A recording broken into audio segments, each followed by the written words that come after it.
Hello student, welcome to online classes of Shivaji Group of Institutions. Myself Rahul Dixit, your maths teacher. बच्चों आज की class में हम दो चरों के रैखिक समीकरण में रैखिक समीकरण का आलेख बनाना सीखेंगे। ठीक है, दिए गए रैखिक समीकरण का ग्राफ बनाना हम सीखेंगे। देखिए हमने लास्ट क्लास में हमने आपको बताया था रैखिक समीकरण दिया गया था, उससे हमने x का मान y के पदों में ज्ञात करना सीखा था और y का मान x के पदों में ज्ञात करना सीखा। अब हम करेंगे क्या, x का मान अपनी तरफ से कुछ भी लेंगे और y का मान निकालेंगे। हमें x और y के मान मिल जाएंगे जिससे हमें बिंदु प्राप्त हो जाएंगे और इन बिंदुओं को हम ग्राफ में क्या करेंगे, दर्शाएंगे। ठीक, जिससे रैखिक समीकरण का आलेखी निरूपण हो जाएगा। ठीक है, अब आइए देखिए इसको हल करते हैं। 2x + 3y + x = 0 का आलेख कीजिए। ठीक है, समीकरण 2x + 3y + x = 0। तो यहाँ पर देखिए, यहाँ पर हम क्या करेंगे, y का मान निकालेंगे x के पदों में। क्या करेंगे, y का मान निकालेंगे x के पदों में। ऐसा क्यों करेंगे, अभी बताते हैं आपको। 2x + 3y + 6 = 0। 3y बराबर क्या होगा, +2x का पक्षांतर होगा -2x, प्लस का 6 का पक्षांतर करेंगे -6।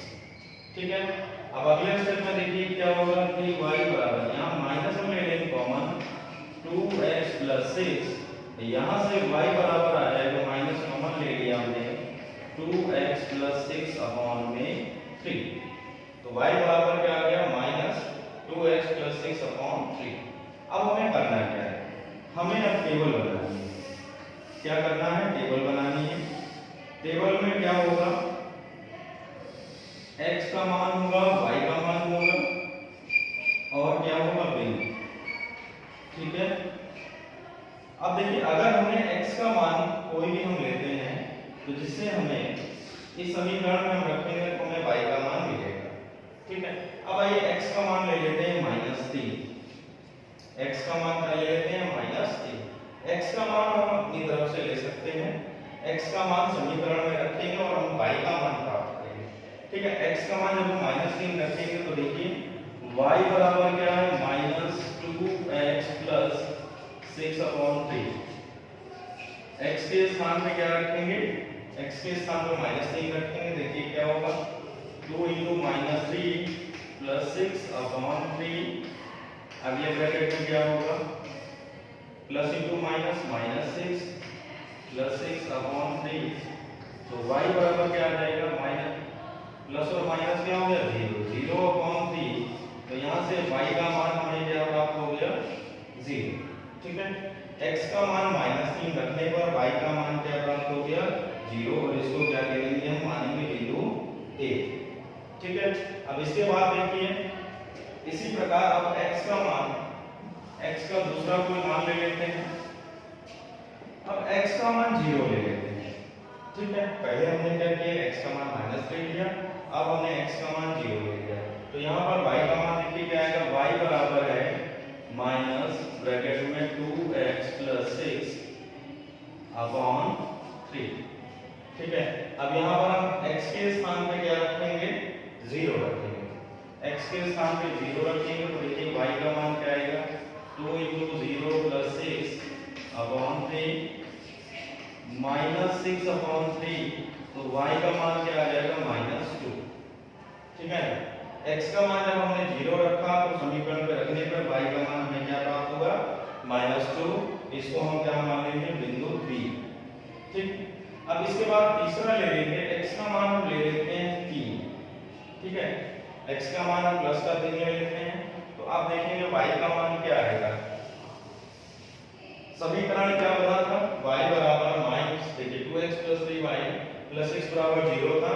यहाँ से हमने क्या किया, y का मान x के पदों में ज्ञात किया, +2x का पक्षांतर करेंगे -2x + 6 है तो -6 होगा। 3 से डिवाइड करेंगे तो यहाँ पर देखिए 3y बराबर क्या होगा, माइनस ब्रैकेट में 2x + 6 हो जाएगा। 3 से डिवाइड करेंगे -2x + 6/3 आएगा। अब x का मान अगर हम 3 रखेंगे, y का मान देखिए क्या आएगा, y बराबर क्या, -2x + 6 में क्या है, 3 है 3 है। अब देखिए यहाँ पे x के स्थान पे क्या रखेंगे, x के स्थान पे 3 रखेंगे प्लस का। ठीक है, इसको हल करने पे क्या आएगा, 2 3 6 प्लस 6 बटे में क्या है 3 है, तो 6 और 6 क्या हो गया 12, 12 बटे 3, यहाँ से y का मान क्या आ जाएगा माइनस का 4। ठीक है, y का मान हमें मिल गया माइनस का 4, इसको हमने मान लिया बिंदु C। अब हम क्या करेंगे, इसका आलेख खींचेंगे। ठीक है, आलेख हम खींचेंगे और यहाँ पर देखिए x और y जो निर्देशांक जो होते हैं वो x, y के रूप में होते हैं। पहले x अक्ष का निर्देशांक होगा, फिर y का निर्देशांक होगा x, y। यहाँ पर 3 बिंदु मिल गए a, b और c। इन तीनों बिंदुओं को हम क्या करेंगे दर्शाएंगे। a क्या है -3, पहले x लेंगे फिर y, x, y के रूप में होता है निर्देशांक। a के निर्देशांक -3, 0, b के निर्देशांक क्या मिलेंगे हमको 0, -2। ठीक है, 0, -2 और c के निर्देशांक हमें क्या मिलेंगे 3, -4, 3, -4। ठीक, अब हमें इसको क्या करना है दर्शाना। देखिए कैसे हम करेंगे दर्शाने के लिए, ये देखिए दो अभिलंबवत रेखाएं हैं जो परस्पर लंबवत होती हैं। यहाँ पर होता है +x वैल्यू होती है और यहाँ पर होता है -x, यहाँ +y होता है और यहाँ क्या होता है -y। ठीक है, और ये जो होता है इसको बोलते हैं मूल बिंदु, इसको प्रदर्शित करते हैं 0, 0 प्लस x अक्ष माइनस x अक्ष प्लस y अक्ष माइनस y अक्ष। ठीक है, अब देखिए यहाँ पर जो ये जो बिंदु होता है इसको बोलते हैं मूल बिंदु, इसके निर्देशांक होते हैं 0, 0। अगर देखिए y की वैल्यू 0 है, यहाँ पे देखिए -3, 0, y की वैल्यू 0 है, इसका मतलब पॉइंट कहाँ पर स्थित होगा x अक्ष। कहाँ पर स्थित होगा देख लीजिए जरा, x अक्ष पर y बराबर क्या होगा 0 और y अक्ष पर x बराबर 0 होता है। याद रखिए यदि y का मान 0 है तो बिंदु कहाँ पर स्थित होगा x अक्ष पर, यदि x का मान 0 है तो बिंदु कहाँ पर स्थित होगा y अक्ष पर। ठीक है, अब बिंदु मान लीजिए देखिए जो अधिक बड़ा सबसे बड़ा निर्देशांक है वो क्या है 4 है, तो यहाँ पर हम देखिए लेंगे, यहाँ बिंदु मानेंगे 1 2 3 4 5। तो यहाँ पे -x अक्ष पे क्या होगा बाईं ओर -1 -2 -3 -4 -5, प्लस y अक्ष पे चलेंगे क्या होगा 1 2 3 4 और ये क्या हो गया 5। माइनस y अक्ष पे आएगा -1 -2 -3 -4 और ये है -6। ठीक है, अब हमें सबसे पहले क्या दर्शाना है, हमें सबसे पहले दर्शाना है a -3, 0। क्या दर्शाना है देखिए -3, 0 है, यानी हमें क्या दर्शाना है a दर्शाना है -3, 0। अब देखिए y क्या है 0, y क्या है 0 है, x अक्ष पे y 0 होता है, x अक्ष पे क्या होगा y 0, तो x अक्ष पे देखिए x, y जो निर्देशांक होते हैं वो सदैव x, y के रूप में होते हैं। x क्या है -3 और y 0 है, इसका मतलब जो पॉइंट होगा वो कहां पर स्थित होगा x अक्ष पे स्थित होगा -3, 0। ठीक है, अब इसके बाद दूसरा जो बिंदु है वो क्या है b 0, -2। ठीक है, दूसरा निर्देशांक क्या है b है 0, -2। x 0 है यानी कहां पर स्थित होगा y अक्ष पर। निर्देशांक x, y के रूप में होते हैं, यदि x अक्ष का निर्देशांक 0 है तो पॉइंट कहां पर स्थित होगा y अक्ष पर स्थित होगा। अब देखिए दूसरा जो बिंदु होगा y पे -2 ये है। ठीक है, क्योंकि x का मान वैल्यू 0 है यानी पॉइंट कहां पर स्थित होगा y अक्ष पे, तो ये बिंदु b मिल जाएगा। क्या है इसकी वैल्यू 0, -2। ठीक है, अब इसके बाद है अगला है 3, 4 बिंदु c।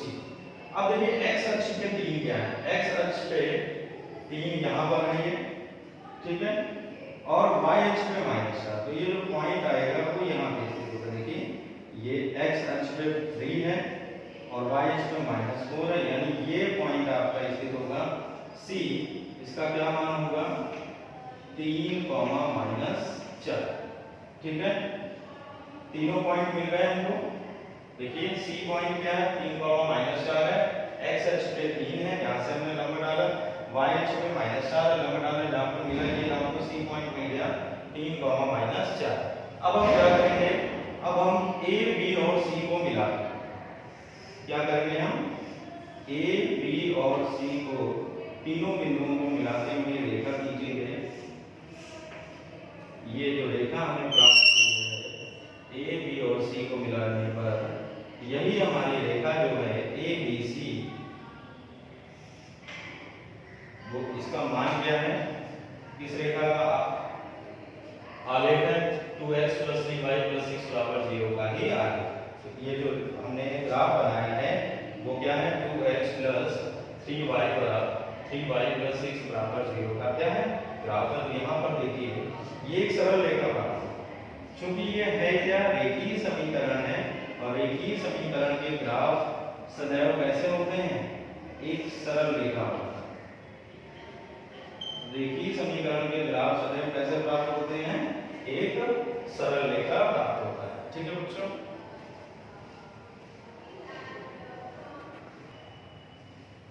अब देखिए अगला प्रश्न है y = 2x ग्राफ कीजिए। इसमें इस तरह से भी प्रश्न दे देगा, रेखीय समीकरण देगा और कहेगा निम्न में प्रत्येक के 4 हल ज्ञात कीजिए या 3 हल ज्ञात कीजिए। अब देखिए इसको हल कैसे करेंगे, जैसा कि अभी हमने लास्ट क्वेश्चन में बताया y = 2x है। ठीक है, यहाँ पर क्या है ऑलरेडी x का मान y का मान x के पदों में दिया गया है। ठीक है, अब हम x के स्थान पे मान रखेंगे, x का कोई भी मान लेके अपनी तरफ से, और इससे हमें किसका मान प्राप्त हो जाएगा, y का मान प्राप्त हो जाएगा। ठीक है, निर्देशांक लिए x, y और यहाँ से हम बिंदु या इसके हल प्राप्त हो जाएंगे। यदि हम x के स्थान पे ले लेंगे -3 तो y का मान क्या आ जाएगा, x की जगह पे यहाँ पर क्या रख के देखेंगे, y = 2x है, x की जगह पे रखेंगे हम -3 तो y का मान क्या हमें प्राप्त होगा -6। x के स्थान पर अगर हम 0 रखेंगे तो y क्या आएगा, हमें 0 प्राप्त होगा। देखिए y = 2x है, 2 × 0 लेंगे तो यहाँ y भी हमें क्या प्राप्त होगा 0। ये बिंदु A मान लो, ये मान लो दूसरा बिंदु B। ठीक है, अब अगर हम x के स्थान पे प्लस का 3 लेते हैं, x के स्थान पे y = 2x है, x के स्थान पे प्लस नहीं लेंगे तो y का मान क्या आ जाएगा, y का मान आ जाएगा 6। x के स्थान पे अगर हम 3 लेंगे 2 × 3 तो y का मान हमें क्या प्राप्त होगा, 6 प्राप्त होगा। इसे मान लेंगे बिंदु C। ठीक है, कोई दिक्कत, अगर आप चाहें तो चौथा भी निकाल सकते हैं, x के स्थान पे रख देंगे 4 तो देखिए y का मान क्या आएगा, y = 2x, x के स्थान पे अगर हम 4 रखेंगे तो y का मान हमें क्या प्राप्त हो जाएगा 8। इसको क्या मान लेंगे, बिंदु D। देखिए यहाँ से हमें कितने मान प्राप्त होगा, 4 मान, 4 बिंदु मिल गए A, B, C और D।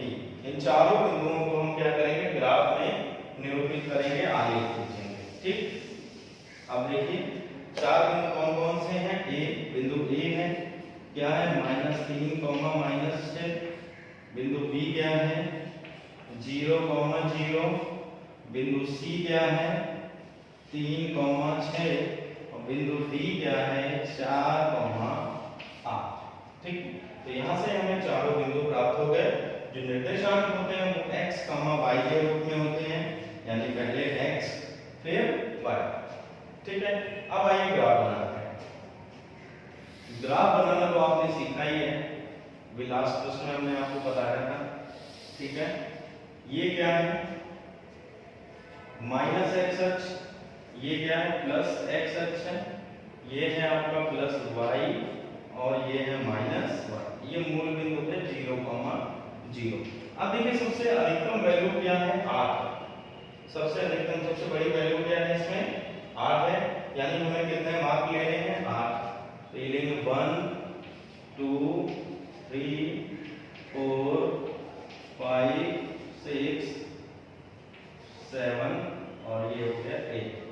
यहाँ पर देखिए क्या आएगा, -1, -2, -3, -4, -5, -6, -7 और लास्ट में -8।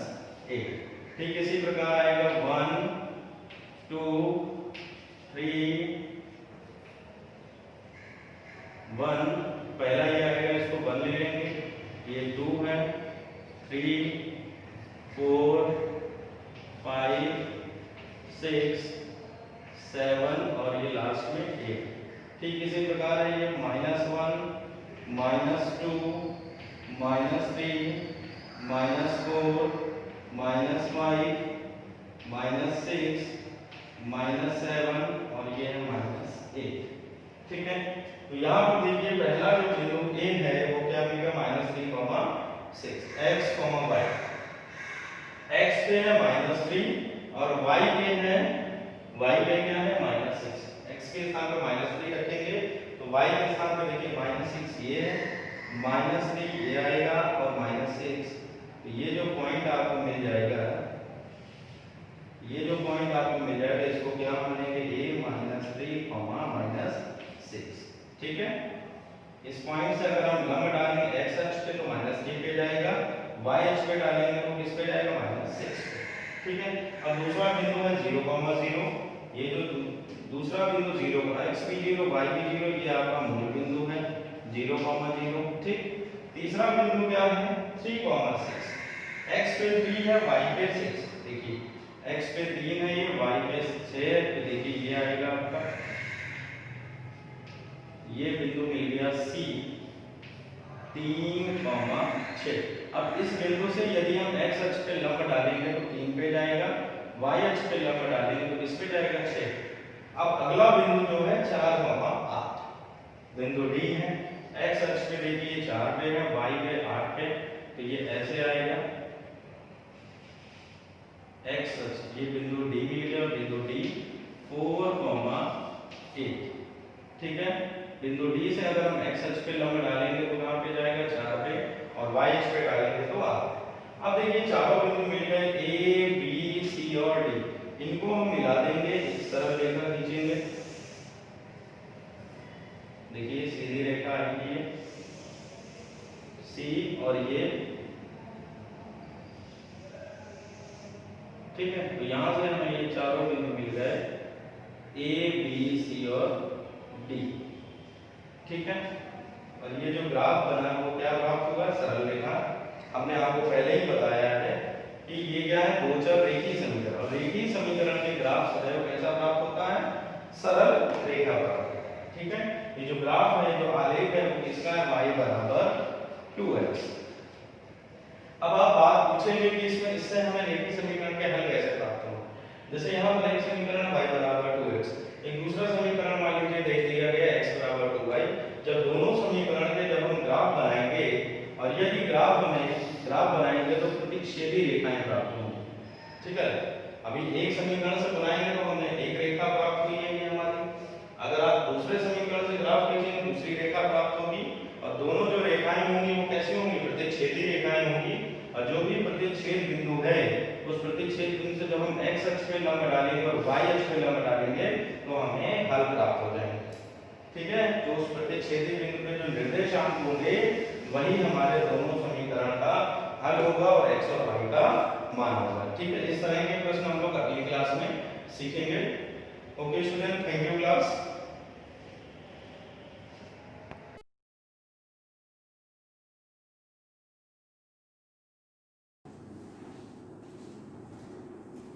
Hello student, good morning. Shivaji group of institutions की इस ऑनलाइन में 9th यूपी बोर्ड के सभी विद्यार्थियों का स्वागत है। बच्चों, मैं सोमा तिवारी हिंदी विषय के अंतर्गत आज आपको संस्कृत खंड में संकलित पुरुषोत्तमः रामः इस पाठ का हिंदी अनुवाद पढ़ाने जा रही हूँ।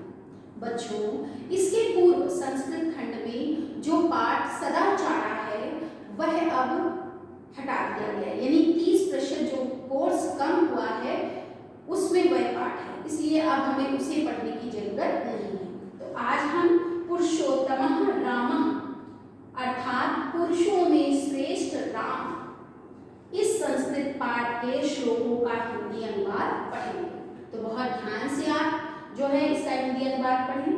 जिन बच्चों के पास हिंदी की पुस्तक है तो अपनी पुस्तक में संस्कृत खंड के अंतर्गत पुरुषोत्तमः रामः यह पाठ निकालकर आप सभी जो है मेरे साथ इसके श्लोकों का हिंदी अनुवाद पढ़ें।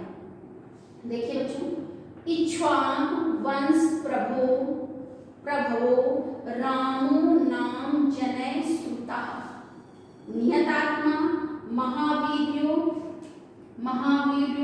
द्युतिमान धृतिमान वसी।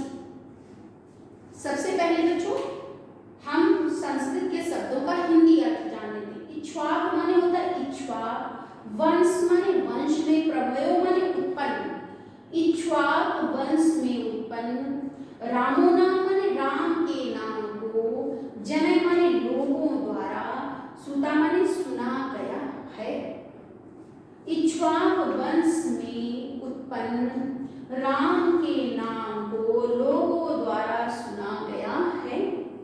जो कैसे थे? नियत आत्मा माने होता है अपनी आत्मा को वश में रखने वाले, जो अपनी आत्मा को वश में रखने वाले। महावीर माने महान पराक्रमी, द्युतिमान माने कांतिवान, जो कांतिवान, धृतिमान माने धैर्यवान, और वशी का अर्थ होता है बच्चों इंद्रियों को वश में करने वाले थे, जो अपनी आत्मा को वश में रखने वाले। महावीर्यों माने होगा महान पराक्रमी, द्युतिमान माने कांतिवान, धृतिमान माने होता है धैर्यवान, वशी माने इंद्रियों को वश में करने वाले थे। उन्हें देख ले इस श्लोक का हिंदी अनुवाद। इक्ष्वाक वंश में उत्पन्न राम के नाम को लोगों द्वारा सुना गया, जो अपनी आत्मा को वश में रखने वाले, महान पराक्रमी, कांतिमान, धैर्यवान, अपनी इंद्रियों को वश में करने वाले थे।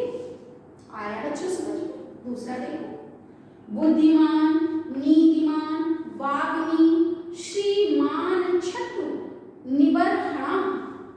बुद्धिमान माने जो बुद्धिमान थे, नीतिमान माने नीतिमान थे, वाग्मी माने बोलने में चतुर थे, श्रीमान माने होता है शोभा, और श्रीमान माने शोभा संपन्न, और छत्रु निबर्हणा माने होता है शत्रुओं का नाश करने वाले थे, जो शोभा से संपन्न और शत्रुओं का नाश करने वाले थे या शत्रुओं को नष्ट करने वाले थे। विपुल माने बड़े बड़े, अंश माने कंधों वाले, विशाल कंधों वाले, महाबाहु माने विशाल भुजाओं वाले, कमुग्रीवो माने होता है शंख, कमु माने होता है शंख के समान गर्दन वाले, हनु माने होता है ठोड़ी और बड़ी ठोड़ी वाले। फिर से देखो, नहीं आया समझ में? बुद्धिमान जो बुद्धिमान थे, नीतिमान थे, वाग्मी माने बोलने में चतुर थे, श्रीमान शोभा से संपन्न, छत्रु निबर्हणा माने होता है शत्रुओं का नाश करने वाले थे, विपन्नासु माने विशाल कंधों वाले, महाबाहु माने विशाल भुजाओं वाले, कमुग्रीवो, कमु का मतलब होता है बच्चों शंख, और ग्रीवो माने शंख गर्दन, शंख के समान गर्दन वाले, हनु माने होता है ठोड़ी, माने बड़ी ठोड़ी वाले थे। आया बच्चों? तीसरे पर आओ। महोरस्को महस्वाशो गुण रिंदमा। महोरस्को माने होता है बड़े वक्षस्थल वाले या विशाल वक्षस्थल वाले, महस्वासो माने विशाल धनुष वाले, गुण जत अरिंद्रम, गुण माने होता है धसी हुई थी, जिनकी नसें मांस में धसी हुई थी, अर्थात मांसल शरीर वाले थे। अजानुबाहु माने जिनकी बाहें घुटनों तक लंबी, सुशिरा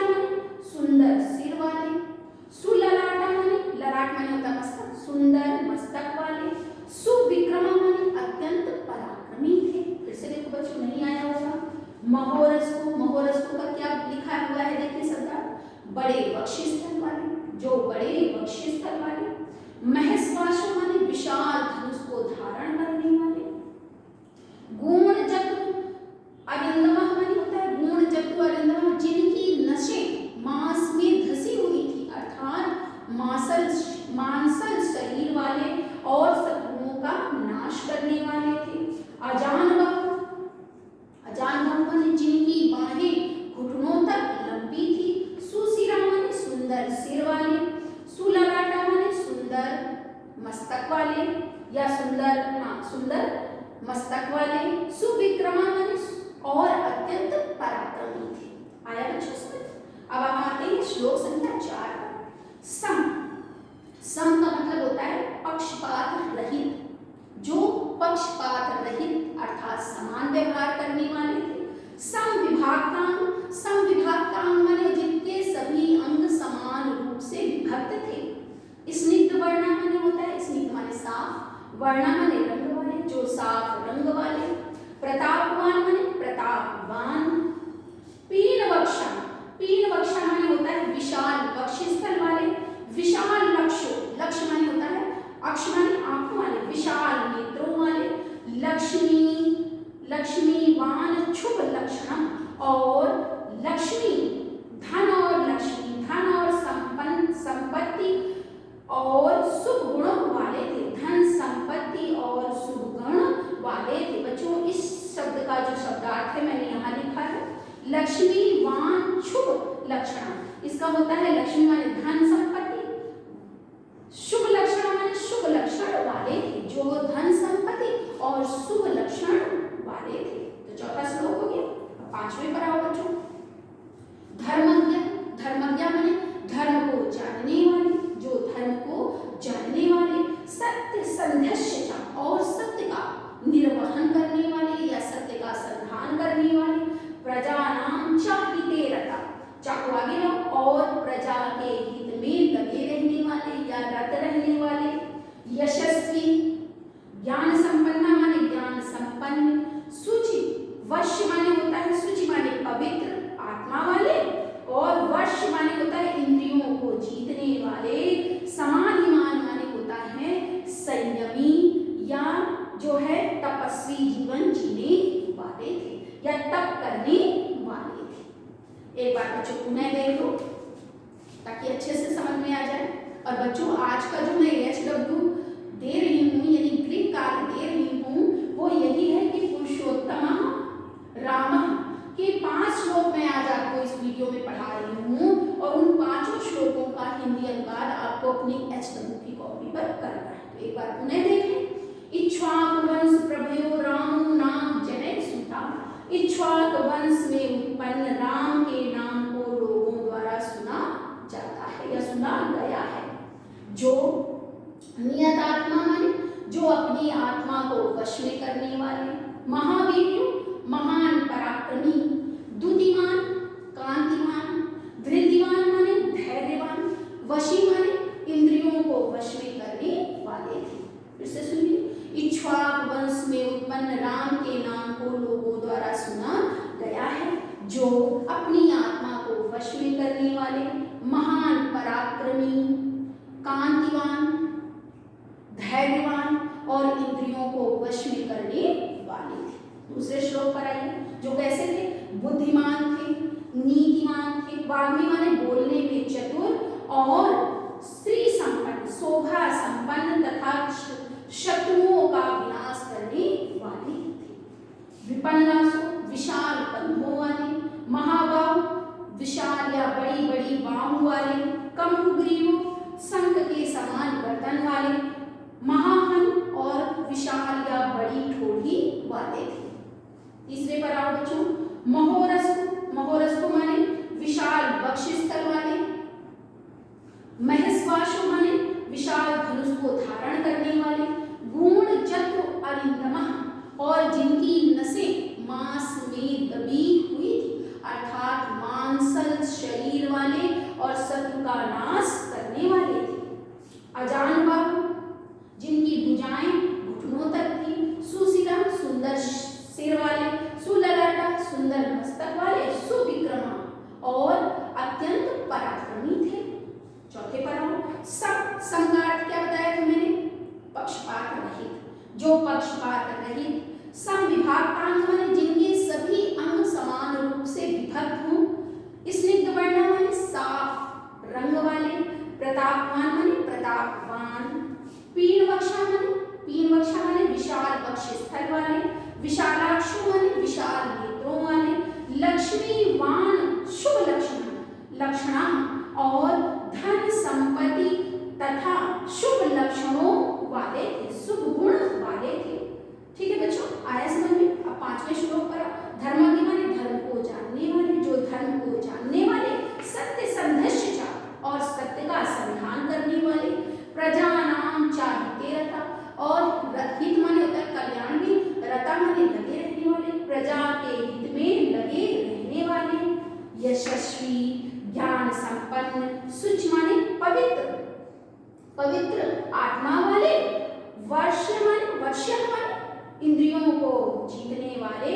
समाधि माने तप का जीवन या तपस्वी जीवन या त्याग का जीवन जीने वाले थे। तो बच्चों आया होगा समझ में? अभी इसके श्लोक रह गए हैं जिनका हिंदी अनुवाद मैं आपको अपने अगले वीडियो में पढ़ाऊंगी। तो आज के लिए बच्चों इतना ही पर्याप्त है। Have a nice day.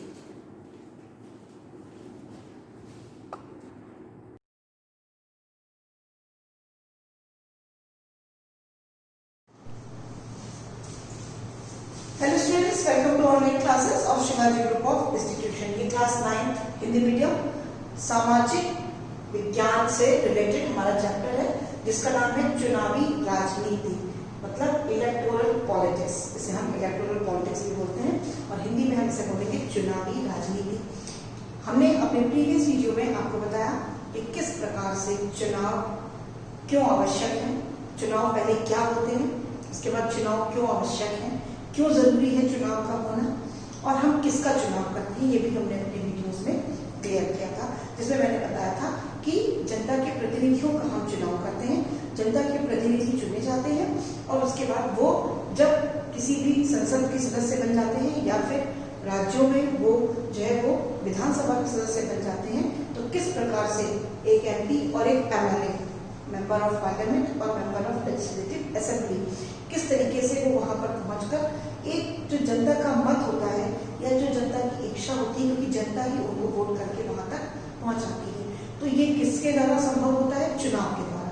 तो आज हम पहले जो हमने पढ़ाया कि प्रतिनिधियों का चुनाव आवश्यक क्यों है, जिसमें कि मैंने बताया कि जो प्रतिनिधि हैं, जो इलेक्ट होते हैं, जिन्हें हम चुनते हैं, तो वो क्यों आवश्यक होते हैं? क्योंकि जनता अपनी सारी बातें डायरेक्ट गवर्नमेंट से या प्रेसिडेंट से, मतलब के राष्ट्रपति से या प्रधानमंत्री से या किसी से भी अपनी बात को डायरेक्ट नहीं कह सकती है। तो उसके लिए क्या होता है, हम अपने प्रतिनिधि, जो एक सामान्य जनता होती है, वो अपने ही बीच में से अपने प्रतिनिधियों का चुनाव करती है। और उन्हें क्यों करती है? क्योंकि वो उन पर विश्वास करती है, वो उनकी नीतियों से सहमत होती है, वो उनके कार्य करने की प्रणाली से सहमत होती है। इसी के साथ साथ वो इस विश्वास के साथ उनको वहां भेजती है कि जो भी प्रॉब्लम्स हमारी हैं वो उनको सॉल्व करेंगे जब वो सरकार को बना। तो इस तरीके से प्रतिनिधियों का चुनाव आवश्यक होता है, क्योंकि जनता एक विश्वास के साथ उनको वहां पर भेजती है या उनको चुनती है या उनका चुनाव करती है। अब भारत में जो सामान्य तरीके से निर्वाचन होता है, जो हर 5 साल के बाद होता है, आपको पता है हर 5 साल के बाद लोकसभा चेंज हो जाती है, विधानसभा चेंज हो जाती है, प्रधानमंत्री और मुख्यमंत्री भी चेंज हो जाते हैं और 5 साल के बाद दूसरे प्रधानमंत्री का चुनाव होता है। जरूरी नहीं है कि वही दोबारा से आ जाए, और ये भी मतलब जो है वो ऐसा भी हो सकता है कि कोई नया कैंडिडेट प्रधानमंत्री बन जाए, और हो सकता है कि जो प्रधानमंत्री है वही दोबारा से प्रधानमंत्री बन जाए। हो सकता है वो फिर से जीत जाए, उनकी पार्टी जीत जाए, उनको ज्यादा से ज्यादा वोट मिले और बहुमत मिलता है, क्योंकि बहुमत जो जिसको मिलता है उसी पार्टी का जो नेता होता है वो प्रधानमंत्री केंद्र में और राज्यों में मुख्यमंत्री बनता है। तो इसलिए भारत में सामान्य तरीके से निर्वाचन होता है। उसकी जो निर्वाचन की प्रक्रिया है, आज हमारा जो मेन टॉपिक है वो है निर्वाचन की प्रक्रिया, कि किस प्रकार से हम अपने प्रतिनिधियों को चुनते हैं और उन्हें सरकार बनाने के लिए उनको संसद तक पहुंचाते हैं। ठीक है, तो उसमें हमारे निर्वाचन प्रक्रिया में कुछ जो है वो स्टेप्स हैं, कुछ टॉपिक्स हैं। जैसे सबसे पहले अगर निर्वाचन आयोग एक हमारा है, भारत में भी निर्वाचन आयोग है जिसको हम लोग जो है वो इलेक्शन कमीशन भी बोलते हैं। तो जब निर्वाचन आयोग जो होता है, जब निर्वाचन स्टार्ट होता है, चुनाव शुरू होता है, तो उससे के पहले वो एक मतदाता की सूची बनाता है। मतदाता वो होते हैं जो वोट करते हैं, मतलब जो वोट देते हैं। जिन्हें देते हैं वो अलग हो गया, पर जो वोट करते हैं, जैसे जनता जो वोट करती है, तो उनके लिए भी कुछ जो है वो योग्यताएं जरूरी होती है, जिसमें सबसे इम्पोर्टेंट एक ही योग्यता सबसे इम्पोर्टेंट है, और वो है 18 वर्ष की उम्र। अगर वो 18 वर्ष की उम्र या उससे ज्यादा की है तो वो मतदाता सूची में शामिल हो सकते हैं।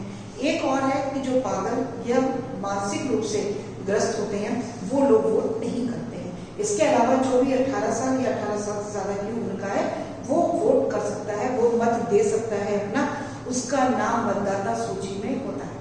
मतदाता सूची हर 5 साल के बाद उसका नवीनीकरण होता है, लेकिन हर साल भी उसको एक बार देखा जाता है, क्योंकि बहुत सारे नए मतदाता बढ़ जाते हैं और बहुत सारे जैसे जिनकी डेथ हो जाती है या किसी वजह से उनका निर्वाचन क्षेत्र चेंज हो जाता है तो वो हट भी जाते हैं।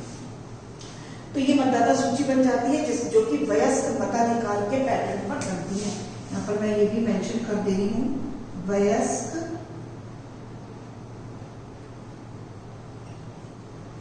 मताधिकार, जिसे हम लोग यूनिवर्सल एडल्ट फ्रेंचाइज भी बोलते हैं। तो जो भारत में मतदाता सूची बनती है वो वयस्क मताधिकार पर आधारित होती है, जिसका मतलब होता है कोई भी भेदभाव किसी भी व्यक्ति के साथ किसी भी तरह का नहीं होगा, चाहे वो जाति, धर्म, भाषा या लिंग किसी भी आधार पर। सिर्फ एक ही जो है वो योग्यता होनी चाहिए, क्या वो 18 वर्ष या उससे ज्यादा। सेकंड होती है चुनाव फोटो पहचान पत्र। अब जितनी भी सूची, ये जो मतदाता की सूची बन जाती है, उन सभी लोगों को एक आइडेंटिटी कार्ड, एक मतलब पहचान पत्र के रूप में चुनाव का एक फोटो पहचान पत्र मिलता है, जिसमें उसकी फोटो होती है और उसके बारे में सारा क्लैरिफिकेशन होता है, तो वो भी बहुत इंपॉर्टेंट होता है। जिसके पास वो जो है वो आई कार्ड होता है, वही जाकर वहाँ पर वोट कर सकता है। आप लोग अपने पेरेंट्स से कभी भी पूछेंगे, जब भी वो वोट डालने जा रहे होंगे, तो आपने खुद भी ये चीज देखी होगी। थर्ड, उम्मीदवारों का नामांकन। अब देखिए, एक चीज हो गई जो हमारे मतदाता हो गए जो चुनाव में वोट करते हैं। अब किन्हें करते हैं? जो उम्मीदवार जिनको वोट मिलता है, जो जिन्हें पार्टी का टिकट मिलता है। इसमें क्या होता है, जो पार्टीज होती हैं वो अपना एक उम्मीदवार हर एक जो है निर्वाचन क्षेत्र के लिए, जब भी कोई चुनाव होते हैं, सबसे पहले एक सामान्य प्रक्रिया जो चुनाव की होती है वो मैं डिस्कस करूंगी। जब भी कोई चुनाव होते हैं, चाहे वो संसद में हो रहे हों, लोकसभा के, या फिर राज्य की विधानसभाओं के चुनाव हो रहे हैं, सभी चुनावों में सबसे पहले, जैसे कि मान लीजिए हम संसद का एक एग्जाम्पल लेके चलते हैं। संसद में लोकसभा के चुनाव हो रहे हैं और हमें लोकसभा के लिए 543 सीटें चाहिए या 547 सीटें होती हैं, और उन 543 सीटों के लिए हमें उम्मीदवार चाहिए होते हैं। तो हम पूरे भारत को, क्योंकि लोकसभा के चुनाव में पूरे भारत से जो है वो उम्मीदवार खड़े होते हैं, तो हम पूरे भारत को 543 निर्वाचन क्षेत्रों में विभाजित कर देते हैं। हर एक निर्वाचन क्षेत्र से सभी राजनीतिक दलों के जो उम्मीदवार होते हैं उनको अपनी अपनी पार्टी से टिकट मिलता है और वो वहां से चुनाव लड़ने के लिए खड़े होते हैं, जिसमें हमने ये बताया उम्मीदवारों का नामांकन। उसी को उम्मीदवारों का नामांकन कहते हैं कि किस उम्मीदवार को कौन सा निर्वाचन क्षेत्र दिया गया है। जब वो वहां से फाइनल लिस्ट बन जाती है, तब वो जो है उस निर्वाचन क्षेत्र के उम्मीदवार के रूप में उनको टिकट मिल जाता है पार्टी की तरफ से, और वो उन चुनाव चिन्हों के साथ में हर एक राजनीतिक दलों का उनका चुनाव चिन्ह मिलता है। जैसे कि आपने देखा होगा कि भारतीय जनता पार्टी का कमल है और राष्ट्रीय कांग्रेस का जो हमारी इंडियन नेशनल कांग्रेस है उसका पंजा हाथ है, आपने देखा भी होगा। तो ये इनको चुनाव चिन्ह बोलते हैं, जैसे किसी का कमल है या पंजा है या हाथी है या लालटेन है, लाइक दैट। ओके, तो ये चुनाव चिन्ह होते हैं। तो इस पर जब उम्मीदवार का नामांकन होता है, उनकी पार्टी उनको एक चुनाव चिन्ह देती है और उनको टिकट मिल जाता है। इसके साथ ही साथ जो उम्मीदवार होते हैं उनको एक नामांकन का एक फॉर्म होता है, नामांकन फॉर्म, उसको भी भरना पड़ता है, वो उसको भरते हैं। और इसी के साथ साथ वो एक धनराशि एक उनकी होती है जिसको हम लोग सिक्योरिटी डिपॉजिट बोलते हैं। तो सिक्योरिटी के रूप में कुछ मनी की जमानत के रूप में वो जो मनी होती है वो भी उनको जमा करनी पड़ती है। तो ये होता है उम्मीदवारों का काम, और चुनाव चिन्ह मिलते हैं और इसके बाद फिर वो कैंडिडेट्स खड़े हो जाते हैं। एंड इसके बाद जो नेक्स्ट स्टेप होता है वो चुनाव अभियान होता है। चुनाव अभियान आपने देखा होगा अक्सर जिस समय चुनाव चल रहे होते हैं या होने वाले होते हैं उसके कुछ हफ्ते 2 हफ्ते पहले से जो पार्टीज होती हैं, मतलब जो राजनीतिक दल होते हैं, उनके जो सक्रिय कार्यकर्ता होते हैं, उनके जो मेंबर्स कैंडिडेट्स होते हैं, जो भी उसको फॉलोअर्स होते हैं, जो पार्टीज को मानते हैं, उनके अनुयायी होते हैं, वो सब मिलके अपनी अपनी पार्टी का प्रचार और प्रसार करते हैं, जुलूस निकालते हैं, बहुत सारी रैलियां करते हैं, बहुत सारी गोष्ठियां होती हैं, बहुत सारे भाषण होते हैं, नेता जो खड़े होते हैं वो खुद भी सबके घर जाते हैं और इस तरह से अपनी भाषण के द्वारा लोगों को आकर्षित करने की कोशिश करते हैं, या वो उन्हें अपनी पार्टी की विशेषताएं बताते हैं, या वो ये क्लियर करते हैं कि आप हमें क्यों वोट करें, क्या हमारी पार्टी दूसरी पार्टियों से अच्छी है, या हमारी ऐसी पार्टी में क्या ऐसा जो है विशेषता है जिसकी वजह से। तो ये सब चीजें कि लोगों का जो फोकस है, जो अट्रैक्शन है, वो हमारी तरफ हो, इसके लिए उनको कुछ समय दिया जाता है, और वो समय 2 हफ्ते का होता है। और वो कौन सा 2 हफ्ता होता है? जब उम्मीदवारों का नामांकन की जो लिस्ट होती है वो कंप्लीट हो जाती है, फाइनल हो जाती है, और जिस दिन मतदान होता है, जिस दिन मत पड़ने होते हैं, उसके बीच में जो 2 हफ्ते का पीरियड होता है, उस 2 हफ्ते का पीरियड चुनाव अभियान के लिए होता है, जिसमें लोग अपने भाषण, अपने स्लोगन्स, जैसे कि हमें जिताइए, कमल हमारा है, या गरीबी हटाओ, भाजपा को वोट दो, गरीबी हटाओ, इस तरीके से जो आपने स्लोगन्स भी सुने होंगे वो लोग देते हैं। तो ये सारी चीजें हमारी चुनाव अभियान के अंतर्गत आती हैं। और इसके बाद जो हमारा नेक्स्ट टॉपिक है वो मतदान होगा, कि वो तिथि, मतलब हमने अभी तक आपको बताया कि चुनाव क्यों आवश्यक है, भारत में चुनाव की प्रक्रिया, और चुनाव की प्रक्रिया के कुछ पॉइंट्स की इस तरीके से चुनाव होता है, जो है मतदाता का अलग होता है, सूची बनती है, और उम्मीदवारों के नामांकन की सूची अलग बनती है। इसके बाद जो हमारा नेक्स्ट स्टेप होता है वो मतदान। हम अपने नेक्स्ट वीडियो में आपको मतदान के बारे में बताएंगे कि किस तरीके से वो डेट आती है, किस तरह से लोग मत केंद्रों पे जाते हैं, निर्वाचन क्षेत्रों पे, और किस तरह से वो अपने मत को डालते हैं। ये सारी चीजें हम नेक्स्ट वीडियो में क्लियर करेंगे। That's all for today.